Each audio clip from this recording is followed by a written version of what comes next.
Las Vegas, ser podre de rico e campeão no mundo do boxe não era o bastante para Balrog, e o lutador partiu para uma carreira nos cinemas. Bom, quase isso. Existe uma curta-metragem no estilo documentário feito exclusivamente para contar a história de Balrog. O filme se chama Balrog Behind the Glory e foi lançado em 2011. E fala até que o boxeador sofria bullying na escola e tudo mais.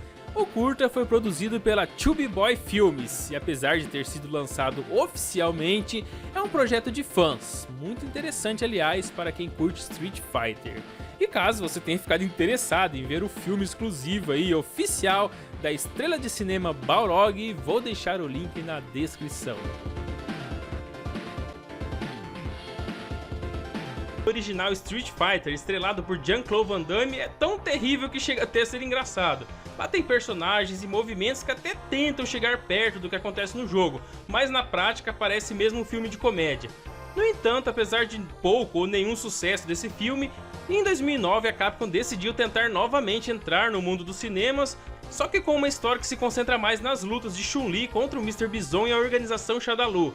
E dessa vez eles trabalharam bem na história, até tinham a intenção de fazer uma continuação desse filme, já tinham até o Ryu, que seria o protagonista, ou seja, eles realmente achavam que o filme faria sucesso, que teria filas e filas no cinema, só que não. Street Fighter The Legend of Chun-Li é um filme legítimo que ficou terrível. Mesmo depois de muitos anos, os produtores ainda não tinham aprendido com os erros do primeiro filme. Beleza, filme ruim, jogos pior ainda, mas aonde o Ryu se encaixa nisso?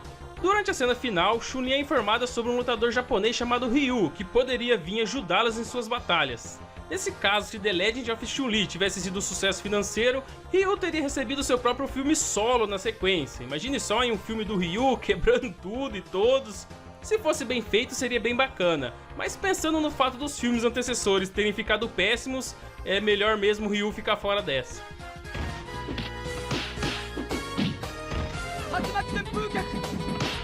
A Honda também se destacou além dos games e ganhou uma bela de uma participação nos quadrinhos da Udon.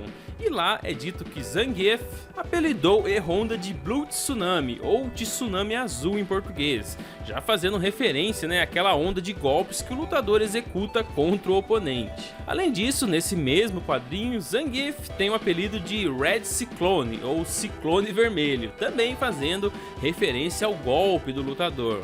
Falando assim, até parece que os dois são grandes amigos, com apelidos e tudo mais, mas tenta soltar os dois numa arena só pra ver o que acontece. Vai ser tsunami e ciclone pra todo lado.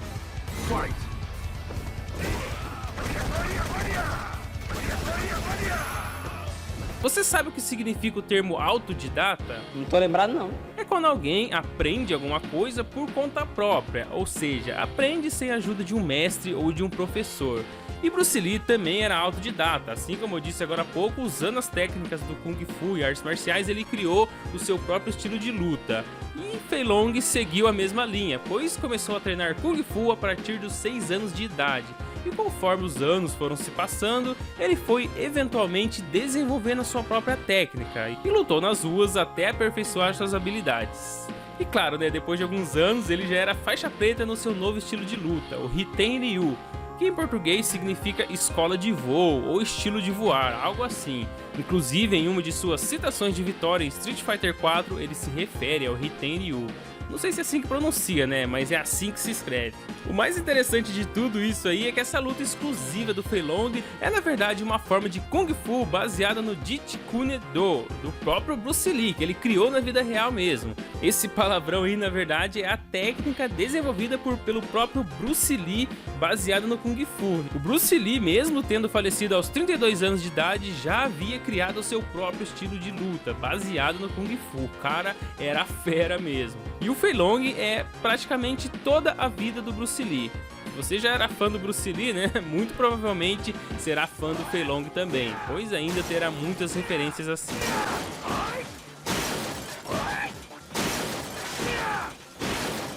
Agora um segredo que não está necessariamente no cenário das lutas de Street Fighter, mas na abertura do game, aquela abertura icônica com um lutador socando o outro.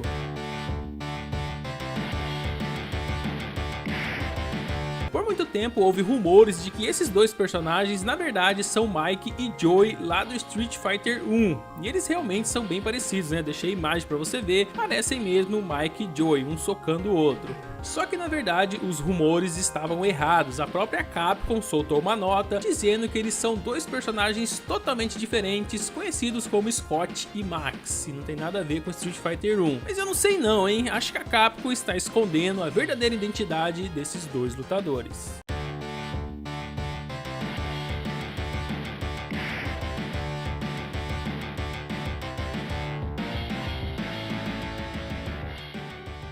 E por último, mas não menos importante, eu deixei o cenário de Ken em Street Fighter 2, aquele cenário do pier mesmo, mas dessa vez eu não vou falar do barco, e sim em quem está lá. Em cima do barco ao fundo, há um homem misterioso que fica acenando. Você já deve ter reparado esse cara, né? Ele é bem chamativo. E na época muitos fãs acreditaram que ele fosse uma referência ao personagem Rorschach, aquele do icônico quadrinho Watchmen, e até que os dois personagens são bem parecidos, hein? Só que nada foi confirmado na época, até que essa conexão ficou ainda mais interessante quando a Capcom lançou o personagem Q, ou Kill, né, em Street Fighter 3. E esse personagem tem uma aparência e comportamento extremamente semelhante ao personagem dos quadrinhos, daí fizeram a ligação desse carinha aí no barco de Street Fighter 2 com o Q do Street Fighter 3. Eu sempre via esse personagem ao fundo, mas nunca tinha parado pra pensar nessa referência.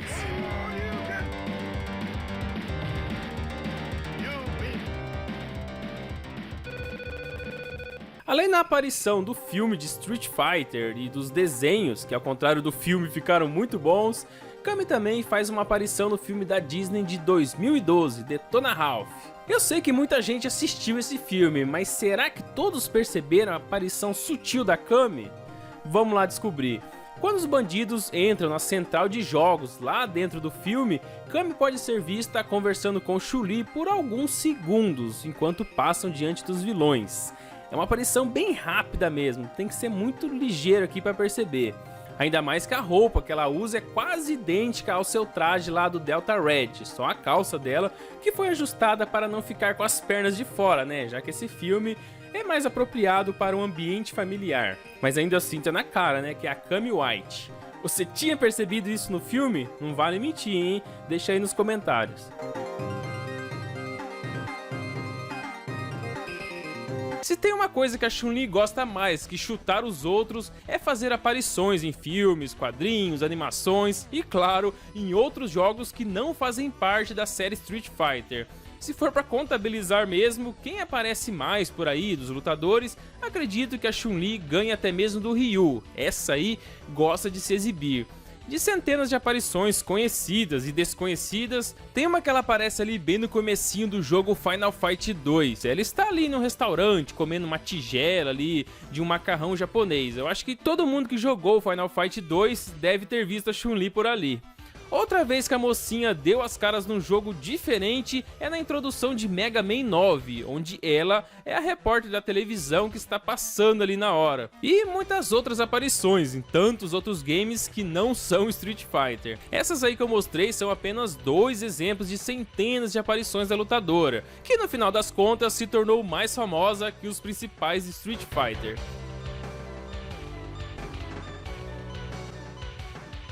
Bom, eu acabei de falar que na primeira aparição da Sakura em Street Fighter ela tinha apenas 15 anos. No entanto, cronologicamente falando, Sakura apareceu pela primeira vez em Rival Schools, onde ela havia começado a participar de lutas de rua, depois de assistir o Ryu vencer o Sagat lá e tudo mais, é a mesma história de sempre. O jogo Rival Schools foi lançado em 1998 e lá Sakura percebe o quanto o mundo das lutas é significativo para ela e já dá os seus primeiros passos antes daqueles encontros, né, com vários personagens, vários lutadores de Street Fighter. Cronologicamente, sua primeira vez foi em Rival Schools e a história se liga nos acontecimentos de Street Fighter Alpha 2. Então, quem sabe, podemos até imaginar que ela pode ser até mais novinha aqui nesse game da Capcom.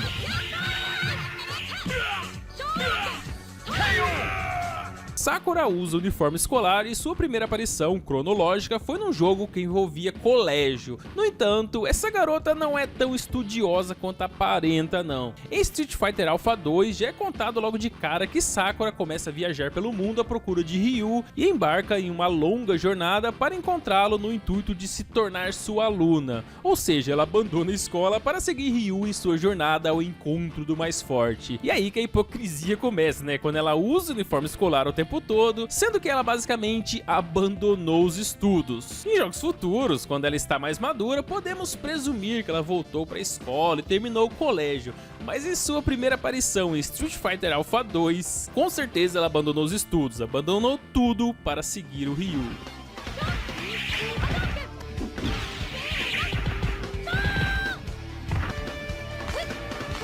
Para uma pessoa comum, quando falamos de pescaria, já nos vem à mente aí uma vara de pescar, minhoca, rede de pesca e outras coisas relacionadas. A não ser que você seja o Akuma, aí as coisas são bem diferentes. No live action Street Fighter Punho de Aço, enquanto Ryu e Ken treinam normalmente seus golpes e movimentos, Akuma mostra suas habilidades peculiares de pesca, dando Hadouken na água para que os peixes morram, garantindo assim seu alimento de cada dia. Comprar alimento. Akuma já disse em algumas ocasiões que ele só luta com adversários à altura dele, e atacar um oponente mais fraco seria a mesma coisa que um ato de covardia. Só que nesse filme de 2015, que aliás foi muito pouco assistido, o lutador nega totalmente os seus princípios, e quem perde mesmo são os peixes, que não tiveram chance alguma contra o Hadouken do Akuma. Como viveu por muitos anos na selva e teve seu DNA alterado em meio a tantas plantas que matariam qualquer ser humano, o Blanka já foi visto como um personagem venenoso e que a mordida dele poderia transmitir algum veneno ou bactérias para o oponente. Ainda mais, né, porque ele realmente tem um golpe que chega a morder o seu rival algumas vezes. Só que isso acabou sendo apenas boatos, nada foi confirmado se o Blanka era venenoso ou não. Aliás, havia outra teoria que dizia que sua saliva podia curar certas doenças, já que o seu corpo tem a capacidade de resistir aos mais diversos tipos de contaminações. Então seria um organismo propício para produzir anticorpos em massa. Mas não sei não se isso é possível acontecer, é mais fácil o Blanka ser venenoso mesmo. Na série de anime Street Fighter 2V, aquele Street Fighter que passou no SBT, Charlie é conhecido como Nash. Ele é o melhor amigo de Guile e já serviu ao lado dele em diversas situações de combate, assim como no jogo, né? E assim como no jogo, ele também morre, só que aqui numa missão de resgatar o Ken na fortaleza do Mr. Bison. E foi morto pelo próprio Mr. Bison. Essa história do Charlie morrer já era alguma coisa que os jogadores conheciam, pois Charlie foi citado no final de Street Fighter 2. No entanto, como Street Fighter 2V foi produzido antes do desenvolvimento de Street Fighter Alpha, que Street Fighter Alpha foi a primeira aparição do Charlie, né, como jogável, Charlie não se parece em nada com sua contraparte do jogo, não tem nada a ver o jogo com a versão de Street Fighter 2V. No anime ele mantém sua aparência muito diferente dos games, e muitos até dizem que ele se assemelha ao ator francês Jean Reno. Vocês lembram desse ator? O que vocês acham? O personagem Charlie, na série de anime que passou aí no SBT, se parece ou não parece com o ator? Comente aí e bora seguir o vídeo. Apresentado em Street Fighter Alpha, Den é constantemente retratado como um personagem excessivamente confiante, arrogante e totalmente fraco. No enredo da série, Den era um aluno treinado por Gouken, irmão mais velho de Akuma, que também treinou o Ryu e o Ken. Den Hibiki tinha tudo para ser muito forte, né, com um treinador desse. No entanto, Gouken parou de treinar Den assim que descobriu as razões ocultas para Den estar treinando ali, o que Den tinha em mente. O objetivo era derrotar Sagat por vingança. Essa sede por derrotar o Sagat era o seu grande objetivo e tinha como motivo oculto ali que envolvia o pai de Den e tudo mais. O pai de Gen é o Go Hibiki, eu vou até falar mais sobre ele nesse vídeo. Aliás, Go Hibiki era muito poderoso e sempre tentou engrenar o Den, né, seu filho Den, no mundo das lutas, mas o palhaço da Capcom nunca deu muita atenção para os treinos e por isso ele é bem fraco, né, sempre segue aí sendo humilhado nos ringues quando luta contra os grandes nomes de Street Fighter. DJ é geralmente um homem de bom humor, alegre e despreocupado que adora lutar, dançar e compor ritmos. O cara é tão alegre que raramente é visto sem um sorriso. Você pode reparar, ele sempre está sorrindo. As raras ocasiões em que DJ não sorri só aparecem em alguns jogos antigos, como por exemplo quando ele é derrotado ali em Street Fighter 2 ou quando perdemos por tempo ali em Street Fighter Alpha 3. No resto é só sorrisos mesmo. Isso acontece porque DJ tende a ver o lado positivo de tudo na vida, sendo consistentemente feliz e raramente ficando chateado, zangado ou triste, mesmo nas piores circunstâncias. Outro fato interessante é que DJ mostrou ser muito mulherengo, flertando com as mulheres, principalmente as que podem lutar com ele. Ele gosta de namorar, mas tem que lutar com ela. Esse com certeza é o lutador mais positivo da série Street Fighter.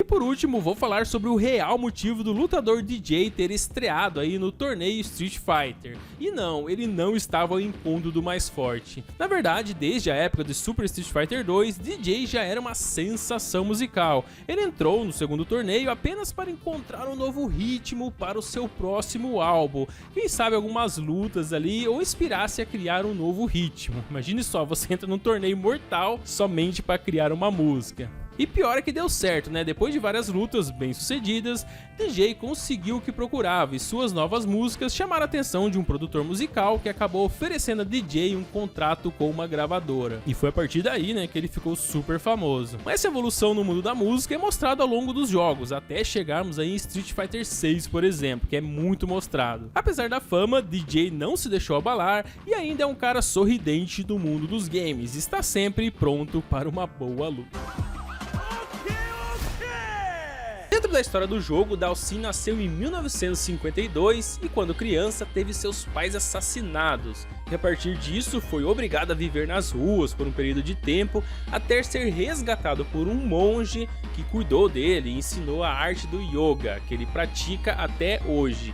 Esse tipo de exercício manteve o Dhalsim bem esbelto desde então.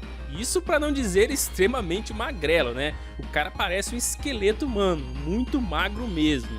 E apesar dos seus 1,76 m e 44 anos de idade, Dhalsim em Street Fighter V pesa apenas 48 quilos. Isso mesmo, 48 quilos. O cara tá só a capa mesmo, só o pó da gaita.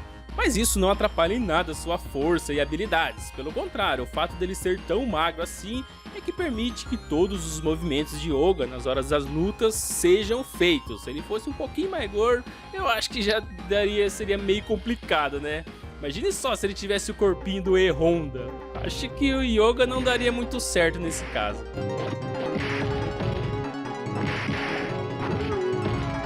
Como a Capcom é produtora de inúmeros jogos diferentes, de vez em quando ela aproveita para ligar uma história a outra, mesmo os games não tendo nenhuma ligação oficial. E foi aí que descobrimos o irmão perdido do personagem Guile. Em 1993, a Capcom lançava Saturday Night Slam Masters, um game de luta livre com vários personagens que possuíam técnicas diferentes de finalização. É um jogo bem divertido, aliás. E o personagem principal é o Gunlock, também conhecido como irmão de Guile, já que na tradução para o inglês de sua biografia é sugerido que ele está relacionado com Guile devido às suas técnicas semelhantes. Então, mais tarde no game Street Fighter The Move, o lutador Blade, no final, revela que na verdade ele era o Gunlock o tempo todo. Ele tira a máscara para mostrar o seu grau de parentesco como o famoso irmão de Guile, inclusive isso está escrito lá no final, é o irmão do Guile. Tá certo que a Capcom costuma confundir todo mundo quando se perde nas histórias dos personagens e deixa várias pontas soltas a cada game que é lançado. Mas nem precisa levar no programa do Ratinho, né, para comprovar que esses dois são irmãos. É só olhar para a aparência desses lutadores.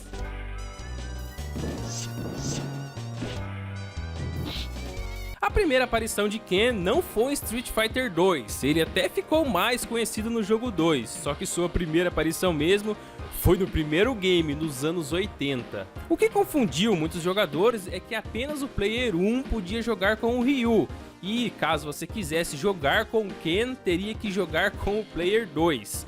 Desde o primeiro game, Ryu era o protagonista e Ken era o personagem secundário. Esse jogo terrível é de 1987 e tinha uma jogabilidade péssima. Quem jogava isso uma vez já ficava traumatizado, com lutas estranhas e golpes travados. E talvez até por isso ninguém conseguia jogar nem com Ryu, quem dirá saber que existe o Ken ali na luta. Porque era muito ruim mesmo, e esse é o principal motivo do jogo não ter sido bem aceito e Ken ter passado desapercebido.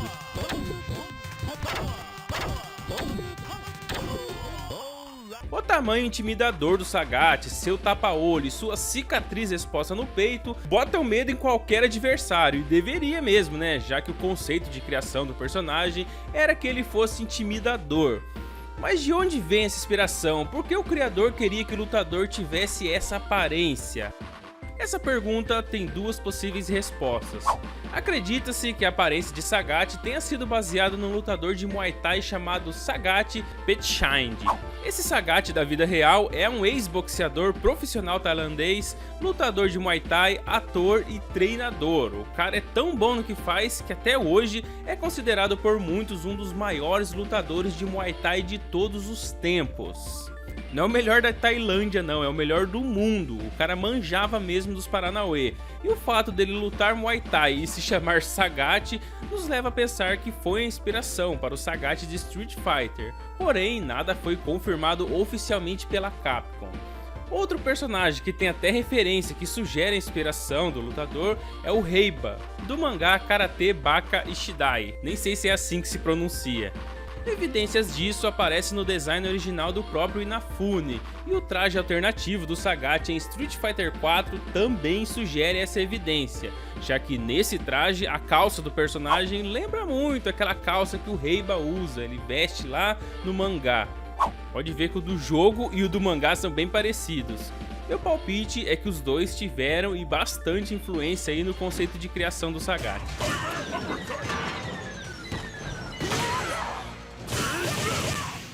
Existe uma animação em desenho baseada no jogo Street Fighter intitulado Street Fighter 2 V, ou Street Fighter 2 Voyage, lançado em 1995, e até teve episódios dublados e transmitidos aqui mesmo no Brasil. Se você era criança nos anos 90, muito provavelmente assistiu esse Street Fighter em desenho. Aqui temos a única aparição de Sagat sem o seu tapa-olhos, em vez disso ele aparece com os olhos totalmente curados.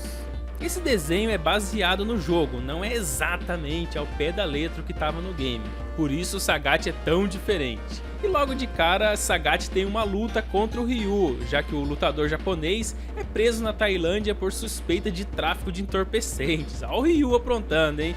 Enquanto Ken tentava obter provas para soltar Ryu da prisão, ele teve que enfrentar o Sagat lá dentro mesmo.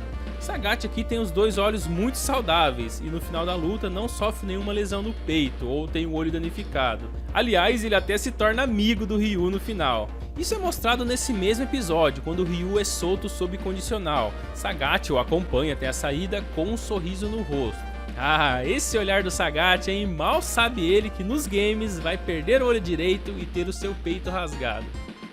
Mas e você, era criança nos anos 90, assistiu esse Street Fighter, lembra desse episódio? Já tinha reparado que o Sagat não tinha o olho danificado? Deixa aí nos comentários o que você lembra aí da sua infância.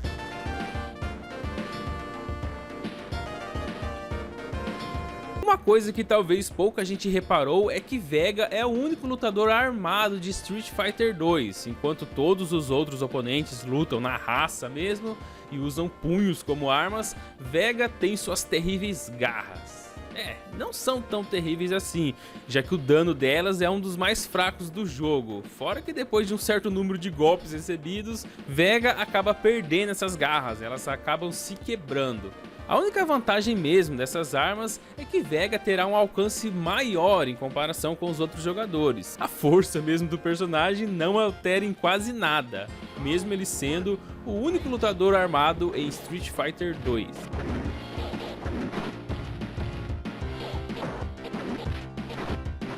Além dos games, dos filmes e de alguns desenhos animados, Zangief também deu as caras em quadrinhos, mas não como personagem principal, aqui ele só fez algumas aparições mesmo.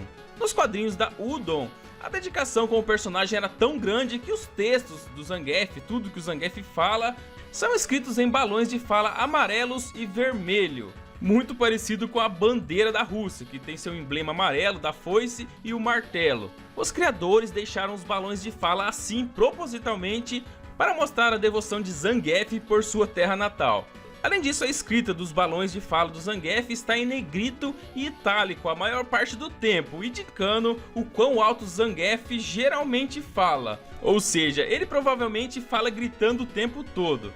Não sei se é problema no ouvido ou o que pode ser, mas o Zangief só grita, tipo a velha surda. A senhora faz qualquer um cometer um crime. Ah, pra fazer um filme, né?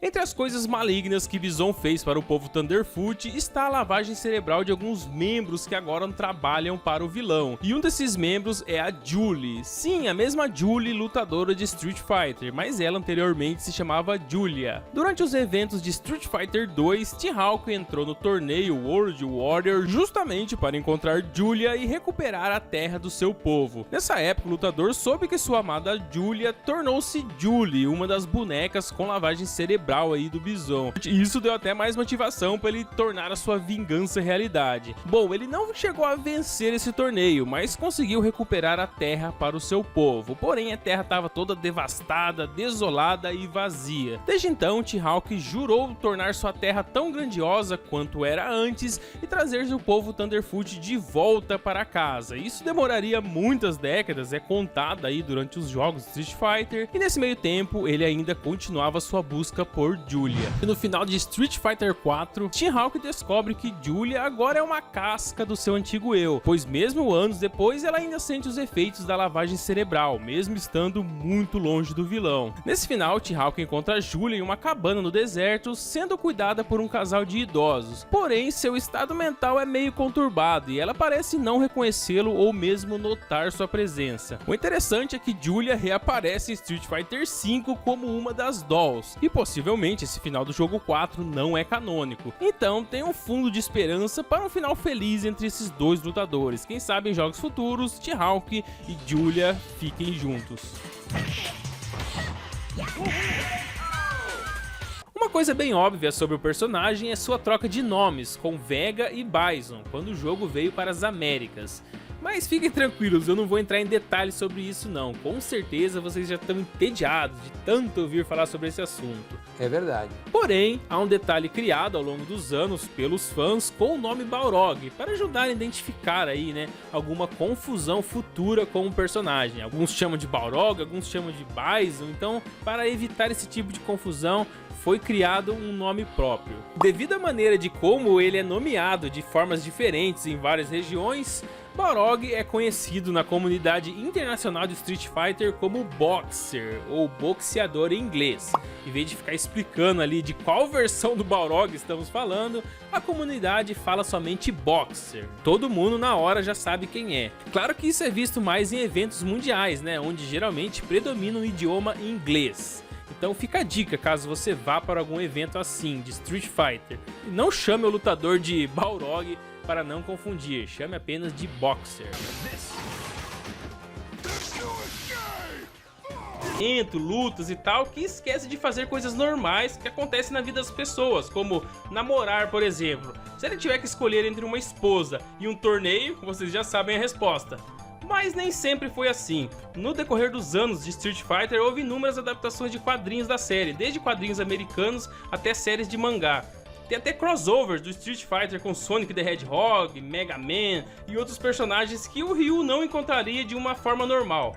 E entre os quadrinhos mais famosos da época, tinha uma versão lançada pela empresa Malibu em 1991, que apesar de ter algumas histórias estranhas e violentas, ainda assim conseguiu fazer um certo sucesso. Tem uma parte da história em que Ryu e Ken também treinaram com Chun-Li, e lá estava fortemente implícito que Ken e Chun-Li costumavam ser amantes antes mesmo dele se tornar uma celebridade e abandonar o seu treinamento. Mas assim que Chun-Li bota os olhos em Ryu, é como a Dona Florinda olhando para o Professor Girafales. Foi amor à primeira vista e os dois se beijam como se não houvesse nenhum Ken na história. O cabeludo do Ken aí foi curtir a fama, enquanto Chun-Li e Ryu só curtiram o momento.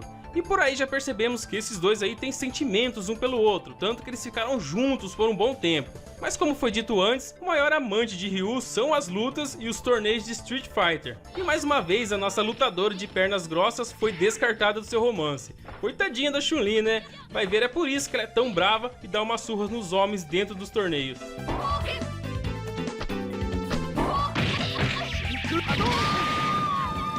Você sabe qual é o real motivo de Edmond Honda entrar no torneio de Street Fighter? Além, claro, né, de ser o lutador mais forte do mundo? Bom, quando a Honda não está administrando uma de suas casas de banho, ele foca na sua arte marcial preferida, o Sumo, e sempre que pode até está ensinando outras pessoas esse estilo milenar. Porém, o Sumo já não é mais tão popular como antigamente, e segundo a história dele em Street Fighter 2, isso deixou o lutador muito chateado, até que ele teve a ideia de entrar nesse torneio para ver se convencia outras pessoas a praticar essa luta. Esse é o verdadeiro motivo segundo os games. Ele não se importa se vai ganhar ou perder o torneio, desde que o Sumo se torne popular novamente. O pior de tudo, ou melhor, né, é que isso serviu tanto para o game quanto para a vida real. Desde quando o personagem Honda foi criado, o Sumo ficou bem conhecido no mundo, pelo menos dentro da comunidade gamer, né? Eu mesmo, vez ou outra, vejo umas postagens do Honda aí na minha linha do tempo. Nem que seja um meme engraçado, né? Mas sempre tem algo relacionado a Sumo. Querendo ou não, a arte marcial se popularizou na vida real e nos games. Em partes, né, o desejo de Honda se tornou realidade.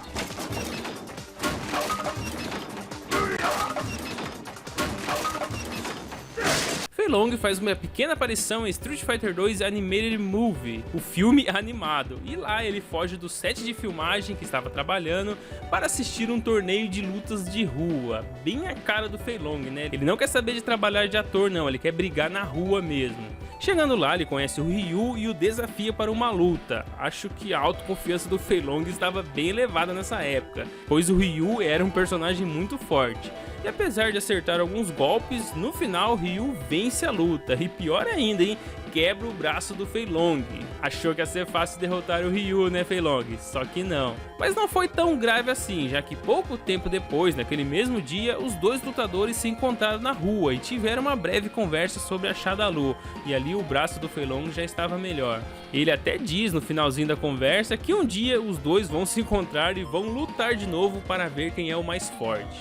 Não dá para ganhar todas as lutas mesmo, ainda mais contra o Ryu, né, que a maioria ali temia lutar com ele. Mas o Fei Long mandou bem, foi um episódio muito bacana de Street Fighter 2 The Animated Movie.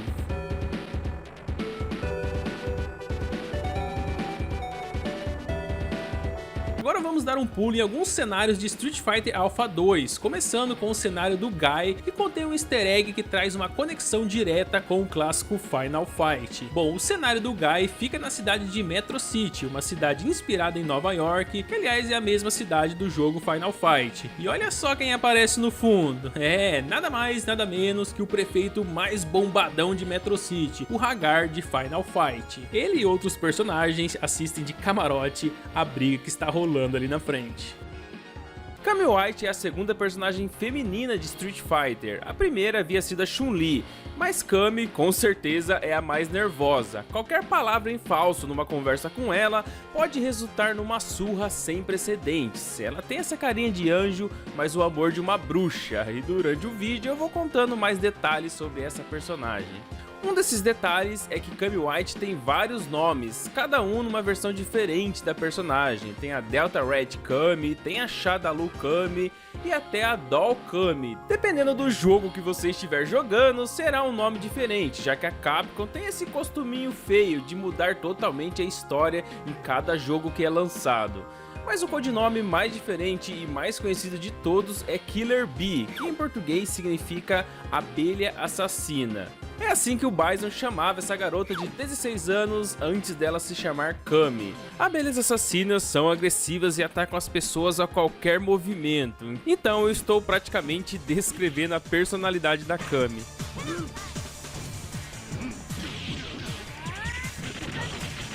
existe um mangá chamado Kami Gaiden que mostra um lado diferente da lutadora, e lá sua tarefa é impedir que um hacker roube alguns dados super importantes. E durante essa missão ela tem que lutar contra esse hacker, que se chama Alex. Mas entrar numa luta não é nada difícil para a Kami, e pra você ter ideia, ela é tão bruta que acaba quebrando o braço desse hacker. Eu tô dizendo que a Kami é brava. Mal começar a luta e ela já quebrou o braço do hacker com um golpe chamado Cannon Spike.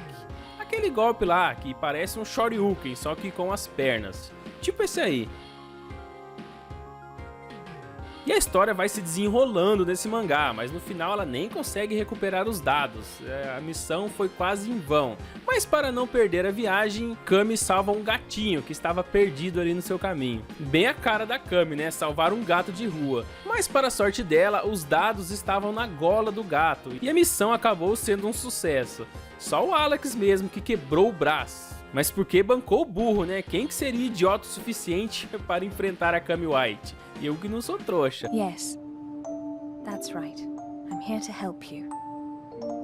Actually... Agora que já sabemos que a Chun-Li seria a personagem mais forte do jogo e que tem inúmeras aparições fora de Street Fighter, é hora de saber que ela inicialmente teria barra de vida menor que a dos outros personagens. A intenção do desenvolvedor de Street Fighter, o Yoshiki Yakamoto, era que Chun-Li tivesse sua vida reduzida em comparação a todos os outros lutadores, talvez até para mostrar que a personagem feminina fosse mais fraca que todos.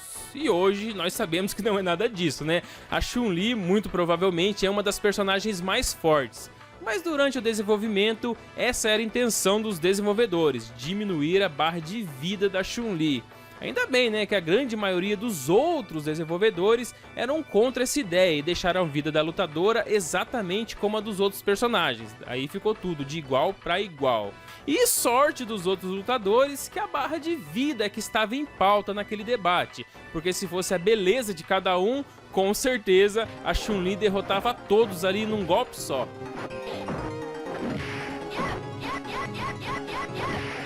Na época dos eventos de Street Fighter Alpha 3, Sakura conheceu e formou uma rivalidade com Karin Kanzuki, outra lutadora de Street Fighter que teve sua primeira aparição nos mangás em 1996. O motivo da rivalidade entre Sakura e Karin é que a Sakura derrotou a Karin, né, que vinha de inúmeras sequências de vitórias. Ela não perdia pra ninguém, lutou com a Sakura e perdeu. Mas apesar disso, um tempo depois, as duas se tornaram melhores amigas. Bom, melhores amigas daquele jeito, né? Fora do ringue, tudo de boa, mas durante as lutas, as duas ainda são grandes rivais até os jogos atuais.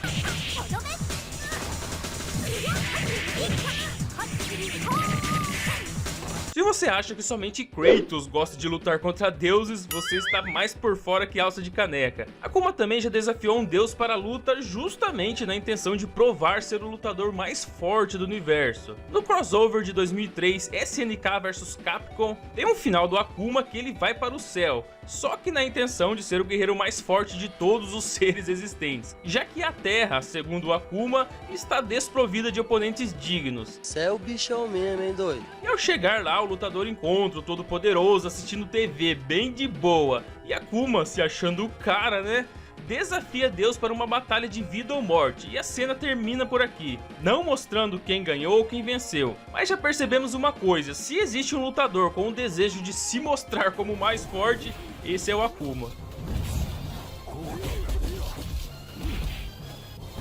Já sabemos que Blanka se chamava Jimmy e que seu nome foi trocado várias vezes durante a produção do game. Mas o que significa Blanka? O que esse nome quer dizer? O nome Blanka vem de um antigo idioma multinacional conhecido como Esperanto. E o significado de Blanka é o que você pensou mesmo, branco, da mesma forma que blanco em espanhol refere-se à cor. O mais irônico é que ele é todo verde, só o canto do olho do Blanka faz alguma referência nessa cor. O resto não é nada mesmo, é só verde. Há algumas teorias sobre esse termo ter sido escolhido para simbolizar a pureza de espírito, por isso branco. No entanto, não há nada confirmado se é verdade ou não. Será que a Capcom errou de cor? Além de proteger a selva amazônica e lutar em torneios de artes marciais, Blanka também se especializou em outras profissões para ganhar uma grana extra. É, isso aí, não tá fácil pra ninguém. Além de lutador profissional e aventureiro, Jimmy Blanka também é guia de turismo na selva, explorador, membro e guia de equipes de resgate na selva, técnico de aparelhos eletrodomésticos, ativista ecológico e membro não oficial do controle de animais selvagens. Haja tempo, hein, para trabalhar com tudo isso. O Blanka é multitarefas. E ainda nas horas vagas, Blanka é tutor de outros seres que passaram por mutações, assim como ele. Mas isso não é oficial, só foi mostrado numa versão não canônica de um RPG aí de Street Fighter. Mas não deixa de ser outra profissão do Blanka. Se você achava o Julius todo bonzão porque tinha 2 empregos, é porque não sabia das profissões do Blanka.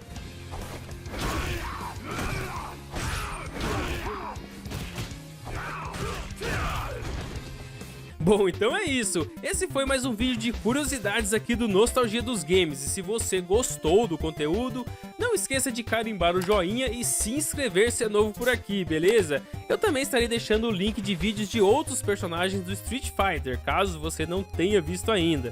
É só clicar e assistir à vontade, beleza? Muito obrigado a todos que assistiram o vídeo até o final e até a próxima. Fui!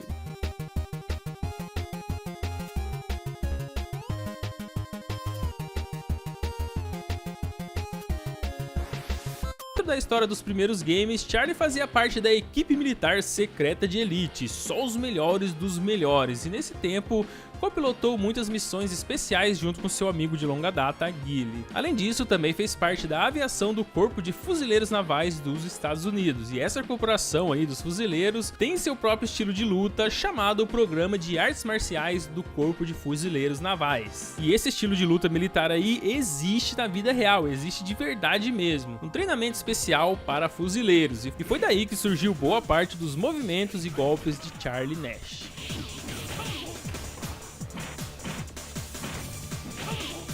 Os dois maiores companheiros de Dan Hipkin em Street Fighter é a Sakura e o Blanka. O Blanka, aliás, é amigo de infância de Dan. Aproveitando essa amizade, Dan Hipkin recrutou Sakura para ser sua aluna em artes marciais. Ele queria trabalhar igual seu pai, né, sendo um mestre. O pateta da Capcom aí queria se vangloriar com as vitórias da Sakura, dizendo que as vitórias da garota só aconteciam por causa do seu treinamento. Queria aproveitar das habilidades da menina. Mas quem realmente conhece a personagem sabe que ela é muito mais forte que o Dan Hipkin, né? Sakura apenas agrada educadamente seu mestre, ou né, que ele fosse seu mestre, para que ela possa viajar pelo mundo com seus recursos financeiros, jatinho particular e tudo mais, enquanto busca seu ídolo Ryu. A lutadora admira muito Ryu e apenas gasta o dinheiro de Dan Hipkin para ver o seu ídolo. Grande mestre você, hein, Dan? Tá se achando, mas a Sakura tem outros motivos. Sakura!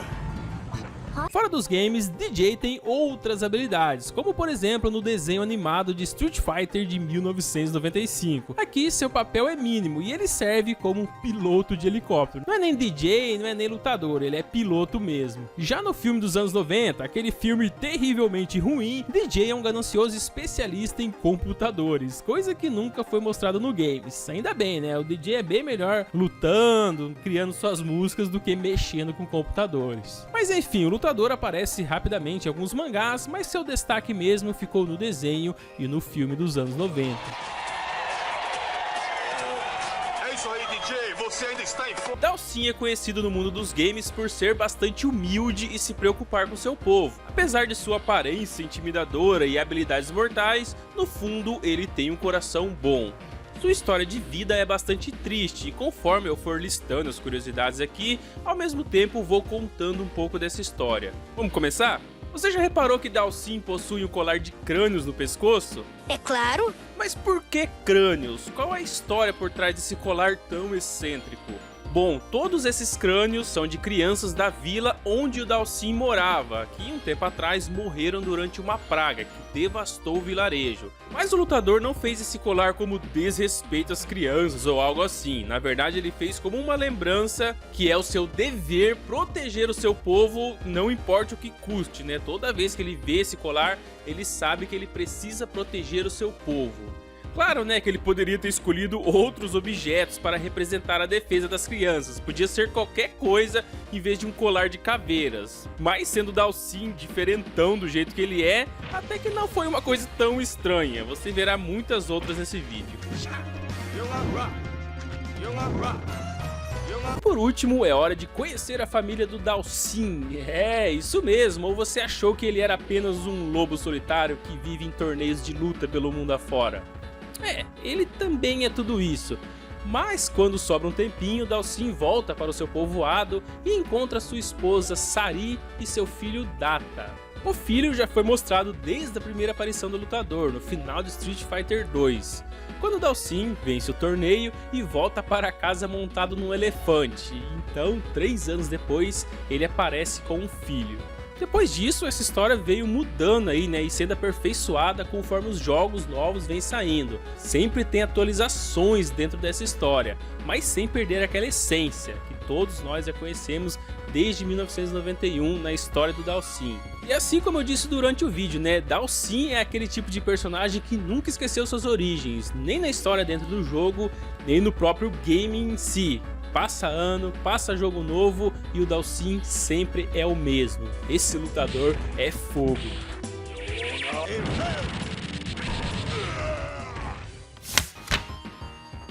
E lá se foi mais um vídeo da série Verdade sobre os personagens de videogames. Espero que você tenha aprendido pelo menos alguma coisa ou outra sobre o Dhalsim e sobre a história de Street Fighter. Lembrando que já tem outros vídeos de outros personagens aqui mesmo no canal. E ainda vai sair mais vídeos de lutadores de Street Fighter. Só ficar ligado que vai sair vídeo aí nos próximos dias. Agora sim eu vou ficando por aqui e até a próxima. Fui!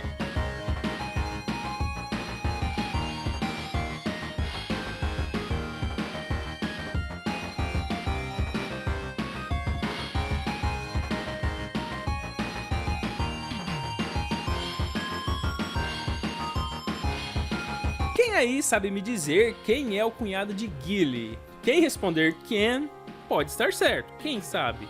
A esposa de Guile, Julia, e a esposa de Ken, Elisa, dentro da história de Street Fighter, são irmãs. Mas elas não são muito citadas nos jogos, ainda mais depois que a esposa de Guile, que era a Julia lá no Japão, teve seu nome trocado quando veio para o exterior e passou a se chamar Jane. Aí que ninguém ficou sabendo mesmo, né, que os dois eram cunhados. Esse fato é citado mais explicitamente em Street Fighter EX, um spin-off da série que ganhou versão para arcade e PS1 em 1996. Mas por não ser muito famoso, acredito que ninguém deu muita atenção para esse pequeno detalhe, mas o Ken é sim o cunhado de Guile.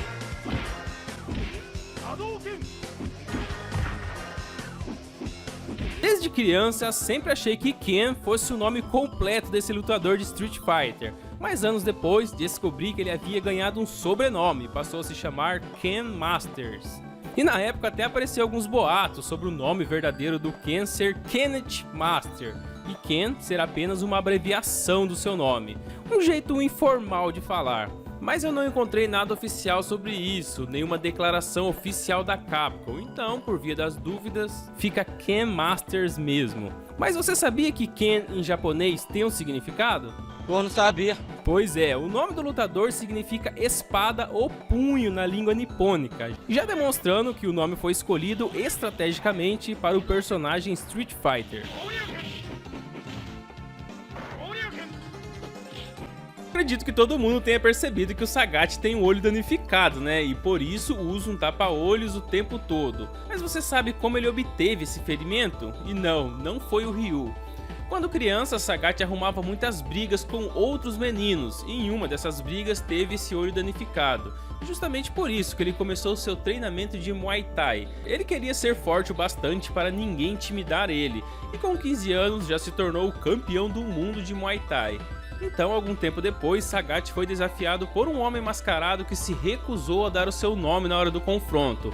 Mas todos nós sabemos que foi o Go-Hibik, ou Go-Hibik, não sei como se pronuncia, o pai do lutador Den da série Street Fighter. Durante a luta dos dois, Sagat estava mandando bem, até que Go notou que o olho direito de Sagat era mais fraco e começou a direcionar todos os ataques para esse olho. O negócio foi tão intenso que acabou arrancando o olho do campeão de Muay Thai. Algumas histórias dizem que o Sagat somente teve o olho severamente danificado. Outras histórias dizem que o olho foi arrancado mesmo, que o Sagat perdeu o olho. Mas em todo caso, esse é o motivo dele usar tapa-olhos o tempo todo. A notícia foi ruim para Sagat, mas para o pai de Dan foi pior ainda, já que depois desses golpes, Sagat acabou matando seu oponente. Nessa época, o lutador trabalhava para Bison e tinha muito ódio no seu coração, querendo sempre vingança contra Ryu. Ah, você não sabe por que o Sagat odiava tanto Ryu e se tornou um cara maligno? Bora então ver a próxima curiosidade.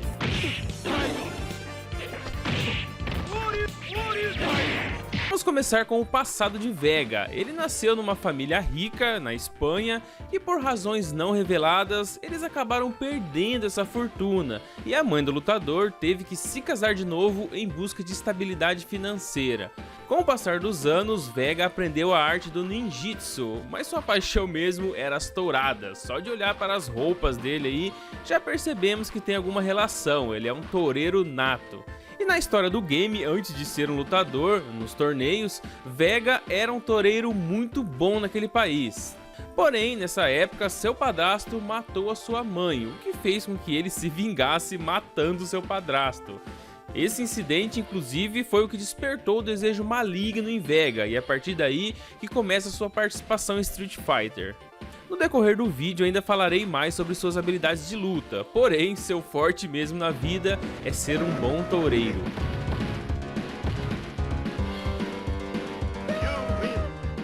Existem algumas referências bem interessantes do Vega na série Street Fighter.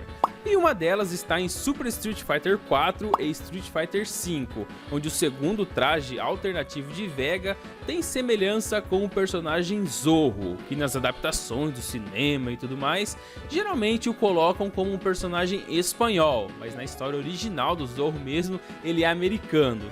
O que afirma ainda mais essa referência é que o nome original do Zorro é Don Diego de la Vega, ou de la Vega, o que talvez tenha influenciado aí até na criação do personagem, não só como referência. Tá certo que o Vega aí do game não tem exatamente a cara lavada do Zorro, até porque não se pode usar a mesma imagem do Zorro sem os devidos direitos autorais, mas a semelhança e a referência são inegáveis. Push a little much. Em 2017, Guile se tornou um garoto propaganda de um gel para cabelo japonês, um gel bem famoso lá em terras nipônicas. Na época teve até vídeo mostrando algo como se fosse uma entrevista com o lutador, e é dito que Guile ficou sabendo do gel através do personagem Ken. É cada coisa que aparece por aí, né? Pelo menos a jogada de marketing foi boa, já que para manter o penteado do Guile, o gel tem que ser muito bom mesmo.